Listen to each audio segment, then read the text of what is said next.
uppercut. So, when it comes to the uppercut, complete different fundamentals from the hook, cross, and the jab. It's more like a squat.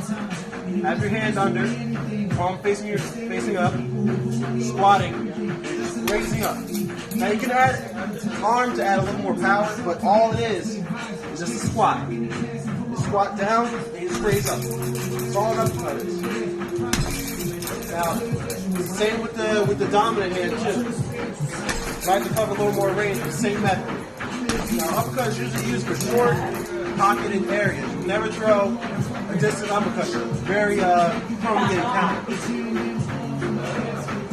So remember, it doesn't have to be dramatic. It's a slight bend, because you're using all your weight to push up. You're aiming for the solar plex, and you're aiming for the jawline. Like I said before, never throw a far range uppercut because you're susceptible of getting countered. As you can see, I threw one and got countered with a nice right hand. As you can see, this even happens at a pro level. Buster Douglas throws a far range smash or uppercut, which Holyfield timed perfectly. When he threw this right cross, it was more devastating because Buster Douglas was off balance, causing more damage. This is a punch you can also get away with just throwing arm if you have the strength to do it. George Foreman did this perfectly throughout his entire career.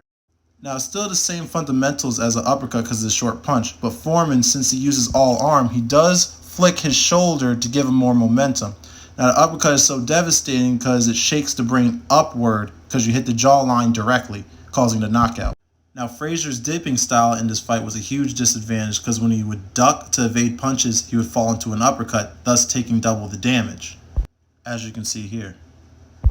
The walking uppercut is a method way before Foreman's time. Now, if you look here, Jersey Joe uses it perfect against Ezra Charles because it doesn't take him a lot of time to position himself to throw a punch. You can see the slight bend in the knees and the quick upward motion of his arm, generating power.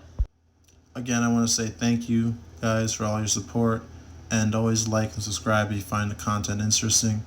I'll try to get more videos out to you, so stay safe and stay tuned as always.